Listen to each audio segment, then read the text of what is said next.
markii madaxweynaha loo doortay waxa uu soo xulay ra'iisul wasaare uu ku soo xulay kartidiisa aqoontiisa hawlkarnimadiisa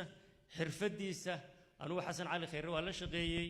waa nin hawlkar ah waa nin karti badan waa nin codkar ah waa nin xogogaal u ahaa dalkiisa 20 sanadood iyo dhowr 20 sanadood oo u dambeeyay iyo ka horba waxa kaloo uu ra'iisul wasaaruhu soo dhisay xukuumad farsamo yaqaan ah oo ka shaqeysa shaqadii loo igmaday xukuumad aan ganacsato ahayn xilka siyaasadeed ee ay hayaanna masaalix ganacsi aan ka dhex raadinahayn laakiin doonaya inay u adeegaan dadkooda waajibka saaranna gutaan waxaanu nahay adeegayaal waxaanu nahay shaqaale dawladeed ama public servants ma nihin ganacsato shaqadaanu haynana ganacsi iyo masaalix kama dhex raadin Soomaalidu waxay tiraahdaa marka ay ceelal iyo heshiiso ayaa xooluhu ay cabaan anagu geelay baanu nahay waliba geelay baan ka soo jeedaa markay ceelal iyo heshiiso ayuu geelu cabaa soo maaha madaxweyne farmaajo iyo ra'iisul wasaare xasan cali khayre waa heshiis madaxweyne farmaajo iyo xukuumaddiisu waa heshiis maadaama ay heshiis yihiin qofkii Soomaalidu waxay oran jirtay nin baa laba waran midna badhida kaga yaalay midna isha kaga yaalay keebaynu ahmiyadda koowaad siinaa وبل هرت ورن كم بديدا يجيال أنا إسكسارو بديدا دول كان ديبو مركا حسيلوني سياسة ده نهار سيدي إن بديدا دول كانوا دقنا أيام نهايسنا برلمان كي يقول شعب كنا نقول شقينا هاسي واحد فرصة نوسين إن أنو فكرنا أن رانو ورسومالي ورن بايش كيجيال ليه سيدي إنه هذا ورن كيشنا يسكسارنا مركي مدحونا هلا دورته وحانو دحلي حاند بلا آدمي نمو أو بان أبار بحسن oo dalka oo dhan ku baahday koonfuriga waqooyi meel kastaba xaalad bila aadmino oo baan ahmiyadda koowaad waxa la saarnay bal in shacbigeenaha Soomaaliyeed ee tabaalaysan ee abaaruhu aafeeyeen loo gurmado idinkuna hadaatiin qurbo joogta Soomaaliyeed aydun qoyb weyn ka qaadateen waxaanu sameynay gurmad qaran in wixii dhaqaale iyo qaadaan la ururin kara dalka gudihiisa laga ururiyo gurmad idinka la idin soo dirsado dabeedna dadkeena tabaalaysan aanu gurmano abaartii 2011 waxa ka darayd abaartii 2016 iyo 17 dalka ku dhacday Soomaaliduna oo la baxday sima waxaanu maqli jirnay abaartii dabadheer waxaanu maqli jirnay abaartii Ismaaciil Mire iyo uu ka gabiyay guugulaha u gabiyay gaatama waxaanu maqli jirnay abaarihii xaaraama cunay iyo kuwii ka horeeyay tii 2016 iyo 17 waa ay ka darayd abaarahaas oo dhan hadii aynaan isu taaginna ugumaynaan adkaaneen sida aynu xakameynay una qabanay abaartii 2011 ee Turkigu inoo soo gurmanayeen 260,000 oo qof oo Soomaaliyeed baa ku dhintay hanti fara badan waa ku leeatay laakiin tii 2016 iyo 17 khasaaruhu aad buu yaraa gurmadka aynu sameynay ee qaran baana maaragtay sababay arrinta labaad ee aanu ku dadaalnay waxa ahayd in la soo celiyo karaamadii iyo sharaftii qaranka Soomaaliyeed in fikir dhexe aanu qaadan karno in aanu oran karno maya manihin qaran la isticmaalo hadba la yiraahdo iidhex waa ogeydeen markii 3 bilood waxaan gaarahayn dawladdu jirtay waxa dhacday khilaafkii carabta taas oo keentay mowqif xaraj keebaynu qaadanaa waxaan walaalahayaga carbeed dhex baanu ahaanaynaa ma kala raacayno waxaanu se ka qayb qaadanaynaa xalinta mushkiladda dhexdooda taala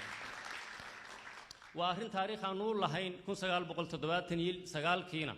markii carabti iyo Masar ay iskhilaafeen dawladda Soomaaliya ay mowqif dhexdhexaadnimo ah qaadatay tii baan welina u taaganahay karaamada iyo kalsoonidaasina waa ay soo noqotay waxa kale oo xoog aanu saarnay la dagaalanka musuqmaasuqa oo bariinsaday malaha sayid waxa la yiraahdaa sayid maxamed cabdulla xasan baa lahaa mise waa gabay kale oo Soomaaliyeed musuqmaasuq Soomaali waa meheradiis musuqmaasuqa in aafeeyay sidee baynu ula dagaalanaa u tusnaa inuu yahay wax xun u tusnaa inuu yahay qarannimada Soomaaliyeed waxa baabiyay u tusnaa inuu yahay waxa amnigeena aafeynaya u tusnaa inuu yahay waxa horukaceena aafeynaya inaynu la dagaalana lana cirib tiro xididadana loo siibo musuqmaasuqa hay'adihii ka shaqeyn lahaa la dhiso la soo rogo isla xisaabtan markii loo magacaabay golaha wasiirada qof kasto ilaa hadda la magacaabana waxa uu yaal fayl in uu sheego hantida uu haystaa maxay tahay waa loo furaa faylka waa la diiwaan geliyaa hadday tahay mood iyo nool hadday tahay dhul ma guurto iyo guurto waa inuu diiwaan geliyaa hantida uu haysto qof kasta oo xil u qabta xukuumadda federaalka Soomaaliya taa macnaheedu waxay tahay in la ogaado dakhliga soo gala muxuu yahay halka uu hantida ka soo helay muxuu yahay isla xisaabtan dhab ahna la sameeyo waxaanu kula xisaabtanaa golaha wasiirada shaqadooda maalinlaha ah ee qabanayaan mas'uul kasta oo dawladeedna fayl baa u furan wasiir kasta waxa uu yaala qorshe uu ku shaqeeyo iyo in lagula xisaabtamo laguna kor joogdeeyo shaqada uu qabanayo sida golaha shacabka oo barnaamijka xukuumadda iyo golaha wasiirada ansixiyay uu xaq u leeyahay inuu kor joogteeyo nagulana xisaabtamo isla xisaabtankaasi waa mid hirgalay dhawaanna laga yaabay inay la socoteen wasaarad in aanu ugu ansixinay qorshihi ay ku shaqayn lahayd loogana baahan yahay sanadkan 2019 maxay yihiin 5 shay 6 shay ama 7 shay ee ugu waaweyn ee wasiir kasta sanadka dabayaaqadiisa lagu la xisaabtamayo inuu qabtay maxaad qabatayna la oran doono aniga iyo ra'iisul wasaaruhuna aanu ku kor joogtayno golaha wasiirada iyo wasiir walba shaqadiisa iyo siday u qaybsadeen shaqada wasiirka wasiir ku xigeenka iyo wasiiru dowluhu haddii saddexdaas kaalmoodba ay wasaaraddaas ka jiraan markii aanu xilka qabanay waxaanu dhaxalnay 25 wasaaradood oo mid waliba adeeg ay qabato iyo ilaa 10 haddaanay ka badnayn shirkadood oo dakhliga dawladda iyo cashuurta dawladda qaada ama adeega dawladda qabta shaqada dawladdu barayfataysid bay ahayd cashuurta shirkada gaara ururin jiray qaarkood dakhligana wasaarad waliba waa qaadaysay waxaanu xooga saarnay in loo baahan yahay si isla xisaabtan hufnaan u dhaco nidaamka xisaabaadka dunida ku jirana loogu shaqeeyo in adeega ay ururiso wixii service ah wasaaradda maaliyaddu shirkadaha gaarka loo siiyay inay cashuur ama adeeg ururiyaan laga soo qaado oo lagu soo celiyo dawladdii xaq u lahayd iyo wasaaraddii shaqada ku lahayd ee maaliyadda hawl culus bay taasi nagu runtii muddo dheer baan ka shaqaynaynay oo sanad iyo dheeraad ah aakhirkii waxaa noo suurta gashay ilaahay idamkiisa maanta in adeegii la qabanayo kasta wasaaradda maaliyaddu ay u xil saaran tahay dakhligii la ururinayana ay wasaaradda maaliyaddu u xil saaran tahay mar dambaan ka hadli doonaa laakiin waa maqasheen in beesha caalamka ama qaramada midoobay ha noqotaan Antonio Guterres oo dhawaan ka hadlayay ama IMF iyo World Bank ha noqdaan sida ay noogu ammaanayaan in nidaamkeena xisaabaadku uu la jaan qaadayna lana mid yahay dunida ilbaxa ah ama casriga ah ee isla xisaabtanka dhabta ah uu ka jiro mid la mid ah in maanta aynu ku shaqeyno oo aynu leenahay qisayar baan idinka sheekeynayaa mas'uul Soomaaliyeed maxamed jaamac abgaal la yiraahdo reer Boorama ah ayaa maalin dhaweyd warbaahinta ka hadlay wasiir buu ka ahaan jiray Somaliland muddo 3 sanadood waxa uu ka sheekeeyay intii uu xilka hayay sanad kasta wax la soo gudboonaaday iyo duruuf ku soo aaday iyo marka xafiis dawladeed aad haysid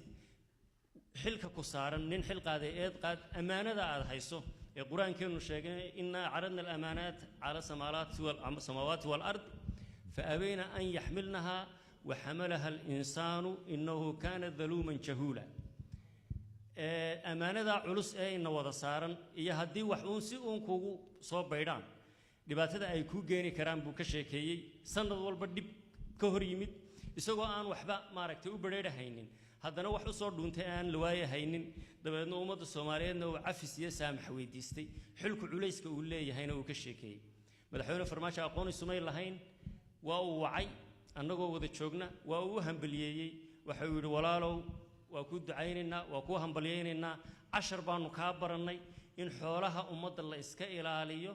in xoolaha ummadda aan loo dhawaanin in xoolaha ummadda dhibaato qofka caafimaad iyo mid kale oo nololeedba ka soo gaadhayso haddaanay isaga ka soo gaadhin caaqil halkii lagu galay caw ku hurdaa caruurtay ka leeysan ninkii caana baas dhamay ilmahaaga inay soo gaadhi doonto reerkaaga inay soo gaadhi doonto waa ku hambaliyeynaa marka aniga madaxweyne farmaajaba walaalkeen Soomaaliyeed maxamed jaamac abgaal waa u hambaliyeynay waanu la hadalnay waxaanu rajaynaynaa in tusaale fiican uu noqon doono qof kasta oo Soomaaliya meel walba oo uu joogo waxa kale oo aad uga shaqeynay madaxweynuhu hormuud u ahaa dib u heshiisiinta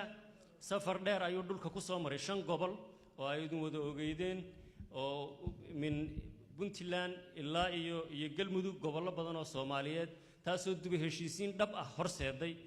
gobolka mudugna si weyn uga hana qaaday waxa kale oo dib u heshiisiintaasi ka hirgashay shabeellada hoose oo beelihii iska soo horjeeday maanta meel kaliya ay uga soo wada horjeedaan al-shabaab iyo nabadiidka qaranka Soomaaliyeed la bariinsaday inay chief iyo joogba u diidaan maanta reer shabeellada hoose iyagoo mid ah ayay la wada dagaalamaan al-shabaab arrinta kale ee muhiimka ah ee ay idinka wada markhaati ahaydeen waxa weeye gurmadka maxaabiista Soomaaliyeed ee dibadaha ku tabaalaysan dalka Hindiya 120 maxbuus oo aan lawyer sharci yaqaan ah u qabanay lacag nus milyuun dollar ku dhow ahna ay ku baxday ayaa laga soo daayay Ethiopia maxaabiis fara badan oo 100 dheeraad ah laga soo daayay Seychelles Tanzania iyo Libya oo ay wali maxaabiis ku hadhan tahay maxaabiis fara badan laga soo daayay waxa kale madaxweynuhu magacaabay una xil saaray mas'uul gaar ah in daafaha adduunka uu ku soo wareego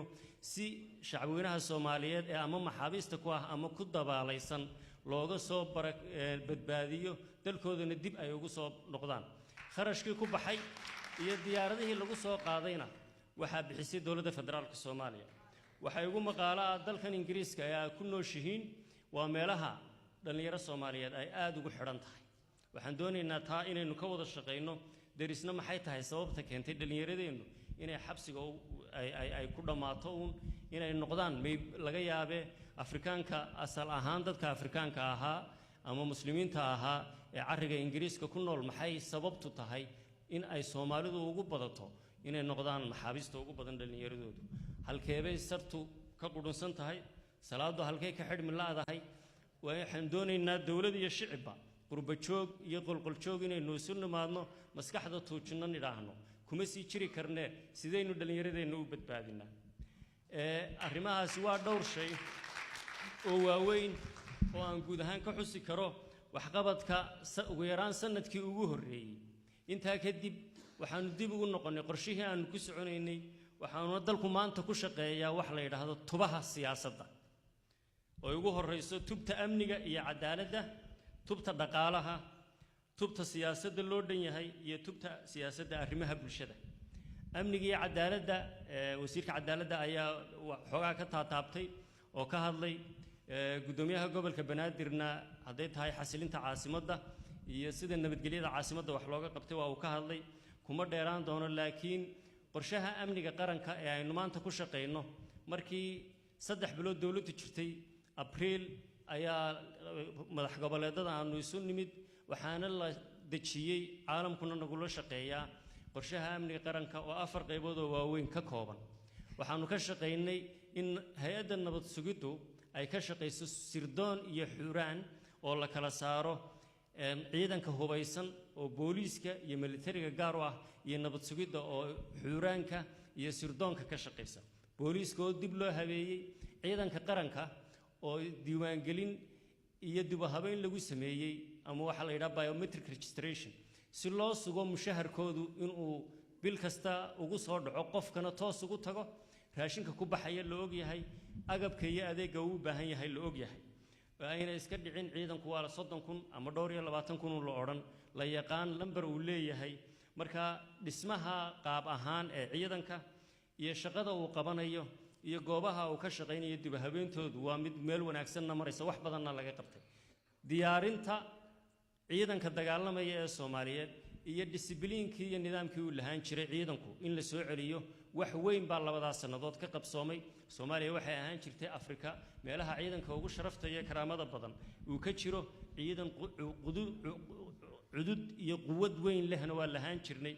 ku talagalkuna iyaguna waxa yahay inaan ciidankaas soo celino ilaahay idinkiisa kaasoo ay tahay ujeedadiisu inuu difaaco sharafta Soomaaliyeed ee cadowga gudaha maanta waxaynu la bariinsanaynaa cadow caalami ah laakiin midabkeena leh haba ku jiraan waxoogaa ajnabi yihiin cadow aanad garanayn markuu ka hor yimaado qofkan Soomaaliga ee ku barbar socda ama jaarka kula ah ama ka soo horjeeda kugu soo socda ma al-shabaab mise waa Soomaali waayo midabkeennii bay yeesheen maskaxdii baa laga meeray waxay ku shaqeynayaan afkaar la soo waariday oo aynaan dhaqan u lahayn taariikh u lahayn Soomaaliyeena weligeedba aan soo marin waxa la aaminsan yahay ama aynu rumaysannahayba hijratul uula inay ka dhacday dhulka Soomaalida markii intaan nabigeena Maxamed alayhi salaam Madiina u hijroonin hijradii koowaad waxay ka dhacday Saylac masaajidka qiblateynka la yiraahdo ayaa ku yaal Saylac ee ardul Habash loo maraayay waa laga yaabaa taariikhdu si kale inay u sheegayso taa macnaheedu waxay tahay Soomaalidu waxay dadkii ugu horreeyay ee islaamnimadu soo gaadho haddii 1200 sano oo ay islaamnimo jirtay Soomaaliya islaam ahayd waxaynu la dagaalamayna afkaar la soo waariday waxaynu nahay dad muslim ah sunni ah oo aan shiico ahayn madhabta shaafiiciyada haysta aqeedada ashcariyada haysta haddana waxaynu la bariisanay dagaal maskixiyan ah ama fikri ah oo laga soo waariday Asia iyo wadamada Carabta wadaad saari Pakistan xiran wadaad khamiis lowga hoostiisa la joojiye xiran waxaynaan dhaqan iyo taariikh u lahayn waxaynu la soo halganay oo aynu ku soo naaloonay ahlu sufada iyo wadaadkii tusbaxa madow ee 99 ah rogi jiray oo nabadgeliyo iyo noolaansho aynu ku soo moodnay wadaadada kale ee khayrka qaba ee aqoonta casriga ah leh waa soo dhaweynaynaa ee nabadda ka shaqeeya laakiin wadaadka fikradda khaldan iyo diinta turjumida khaldan ka bixinaya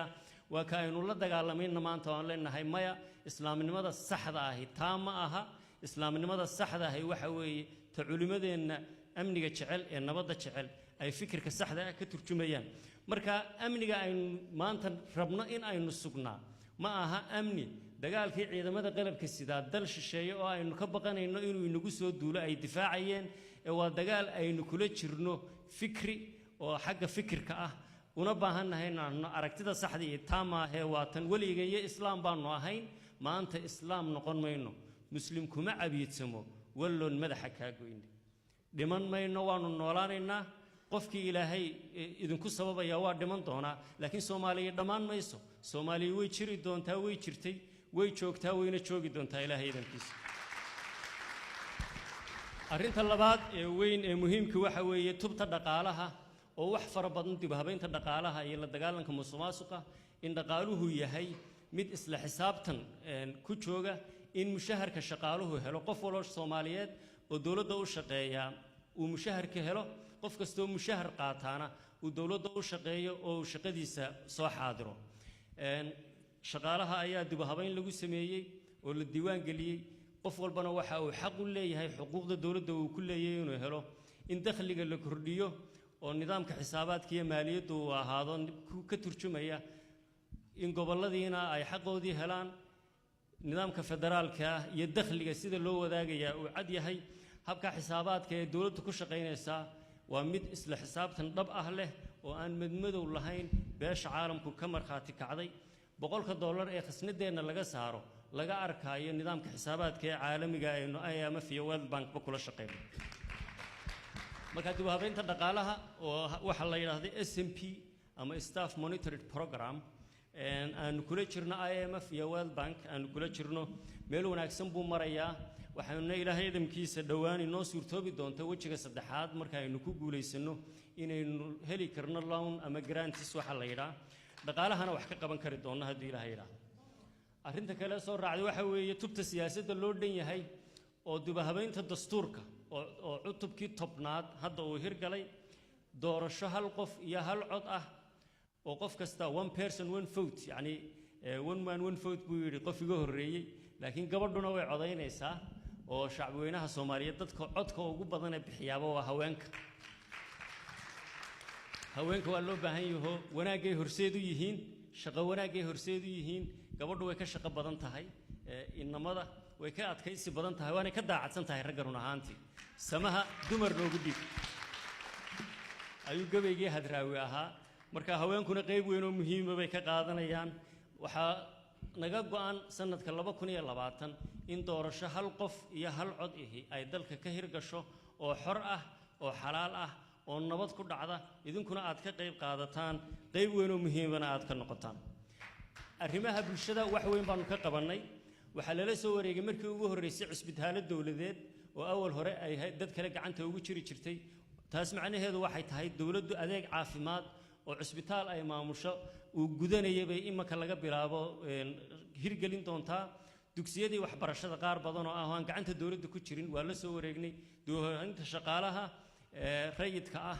oo wasaaradda shaqada iyo hay'adda shaqaaluhu ka shaqeynayaan iyo shuruucdii loo baahnaa meel fiican bay maraysaa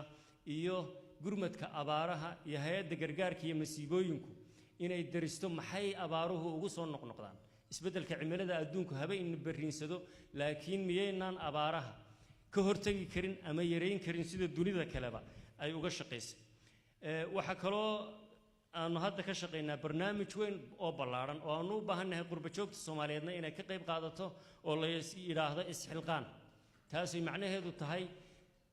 meelaha muhiimka ah ee ay dawladdu leedahay inaynu inagu gacanteena ku dhisano biyo sacabadaada lagaga dhargaa gacmaheena wax ku qabsano oo aynaan dad uun gacmaha hoos horsanin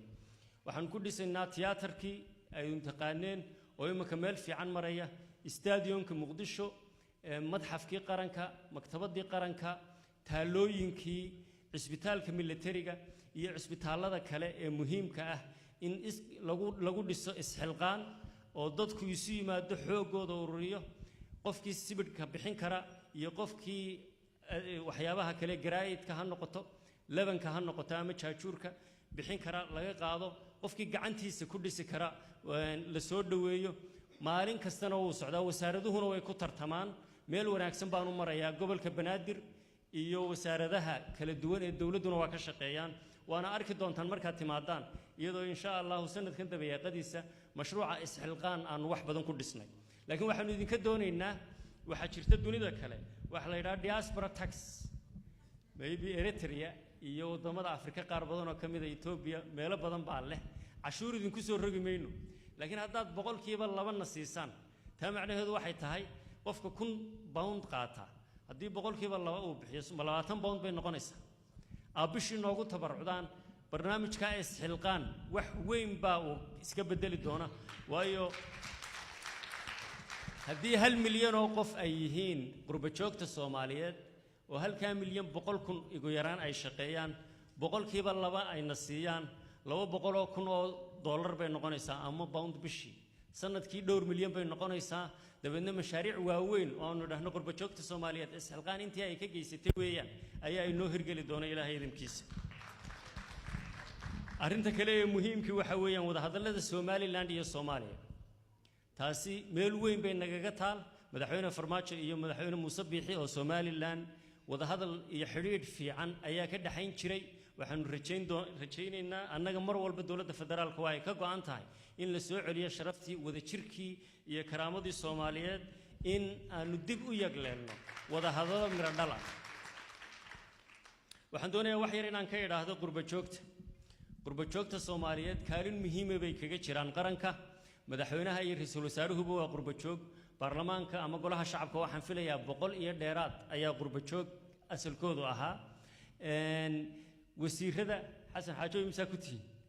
Canada oo kaliya 8 qof ayaa reer Canada ah taa macnaheedu waxay tahay qayb libaax Lions share miyaan idhaahdaa ayay qurba joogtu ku leedahay tubidhiska qaranka Soomaaliyeed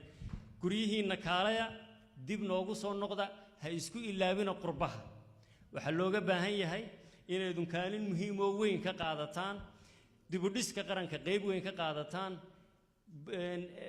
isticmaalka warbaraha bulshada ama social media xagga dib u dhiska ay ka qaadataan warbaahinta ama saxaafadu waa seef laba af leh dhinaca wanaagsan if iyo aakhiraba oo adeegsataan dib u dhiska qaranka oo adeegsataan ee aydan mucaaradad iyo dumin iyo hagardaamayn u adeegsanin muddada 2 sanadood ah ee uu dalka jiray waxay dawladdan ku tahay tii siyaasadda cad iyo shuruucda ama hindisa sharciyeedyada 27 hindisa sharciyeed ayaa golaha wasiirada soo maray qaar kamid oo ka isgaarsiintu kow ka yahay iyo naafadu waa uu saxaxay madaxweynuhu labada aqalbana way ka soo dhamaadeen ilaa 4 xeer oo kale oo ka biyaha la dagaalanka musuqmaasuqa ayaa aqalka sare iyaguna ka soo dhamaaday taa macnaheedu waxay tahay sharci iyo nidaam baa dalka kala haga waa inaynu sharci iyo nidaam ku shaqeynaa oo ay hormuud inoo noqdaan waxaan doonayaa siyaasadda dibadda dhowr arrimood oo yar muxuu mucaaradku ka qayliyaa waxaynu ka hadalnay halkan mucaarid dhulkii ilbaxnimada iyo dimuqraadiyadda ayaad joogtaan mucaaradada waxa macnaheedu tahay mid constructive ama horu socod iyo dib u dhis iyo wanaag ka shaqeysa mucaaridka macnihiisu ma aha lugta qabo yaanu dhaqaaqin jugjug meeshaada joog halka ayaynaan dhaafin taasi waa mucaaridnimo gaariye wuxuu yiri horu soco dib u soco horu soco hore iyo dibba u soco darandoorigaad qaad soco waa qof halkaas u gaardiya Soomaha waa jugjug halkaaga joogti mucaaradka nooca aad moodid inuu inala jira waxa weeye mid raba inaan lug la qaadin lugta waxay jiidayaan mid aan raaf inaan la qaadin raba dhowr shay baan tusaale u soo qaadanaya arrimihii khaliijka markii ay hor yimaadeen annaga waxay nagu ahayd fitno imtixaan sababtu waxa weeyaan iyadoo madaxweynuhu tagay Saudi Arabia $2 bilyan mashaariic ah ay noo ballan qaadeen budgetary support ay noo ballan qaadeen gadar ka hor madaxweynuhu tagay sidaas la eeg ay noo ballan qaadeen inay nala shaqeeyaan ayaa fitnadii khaliij ku dhacday waxa qasab nagu noqotay in aanu laba daran mid daran dooro lagu yidhidii ayaa nagu dhacday aabaha iyo hooyada waayo carabtu waa walaalaheen keebaa la cadaabaa iyo afkaan kala hayaa war waxaanu anagu afkaanu kala haynaynaa midna ma rabna in la cadaabe walaalayaalow heshiiya tii markaanu dooranay mucaaradku waa qayliyeen nimankii ma aragtaanay dayrkii makay gubeen waxay raaci waayeen meel hebla waxay raaci waayeen halkan maxay anagu meelna ma aan raacin u ogtahay mowqif dhaxaanu qaadanay tii waxay dhashay qaylo iyo dhaliil iyo maxaa halkan loo mari waayay imtixaankii labaad wuxuu ahaa oo guul weyn inoo soo hooyay isdhexgalka dhaqaale ee gobolka Soomaaliya Ethiopia Eritrea in ay dhaqaale ahaan isu dhexgalaan waa ogtihiin Ethiopia ilaa 1532 bay nocolahay ilaa Axmed Gurey gowdaynu isku haynay 600 sanadood colaad ah baa Ethiopiaankeena dhex taalay anu waxaan xasuustaa yaraantaydii marka ay bishu bilato waxaan oran jirnay bishii bilataba barbaa ka hadhee allow xabashida xabaal ku riday Soomaha intii ni soo gaadhay waxaana lagu koriyay Ethiopian nacayb waxaana lagu koriyay xabashi nacayb waxaana lagu koriyay in qofka Ethiopiaanki qof cadow ku ahuun uu yahay anu aad sabab waxbarasho u tagay 94kii dadna inaan amxaara baanu historyga wada dhiganay wuxuu igu yiri niyow ma Soomaali baa tahay wuxuu yiri dugsiga dhexe aan oo dhigta Jimma ayaa markii standardkii imtixaankiina laga qaaday baa macallinkayagi filimna daawadsiiyay bahalkan la yiraahdo dinosaurs ka soo garan maysaan ee la yiraahdo dunida uu ka dabar go'ay ayaa filimka kamid ahaa waxaan ku yiri macallin waxaas ma Soomaali baa wuu qoslo wuxuu yiri ma Soomaalidu waa dad inala mid ah laakiin col baynu nahay waxa kale uu iga sheekeeyay xisaabihii masalooyinka la oran jiray inteenii dugsiyada Soomaalida wax ku soo baratay hoose dhexe sare soo masalooyin waa soo marteen Soomaha masalada markay iyaga loo dhigayo waxa loo dhigi jiray diyaarad MiG 17 ah ayaa qaatay intaas oo haamood oo mid walba intaas oo qumac uu ka dhacayo Muqdisho iyo Hargeysa ayay bamgaraysay bayloodkii ababe ee waday haddii 5 qumac uu Hargeysa ku rido 5 qumacbana xamar ku rido qumiciibana intaas oo madax uu leeyahay intaas oo Soomaali ahna uu dili karo imise Soomaaliya buu dilay bal nacaybka lagu beeray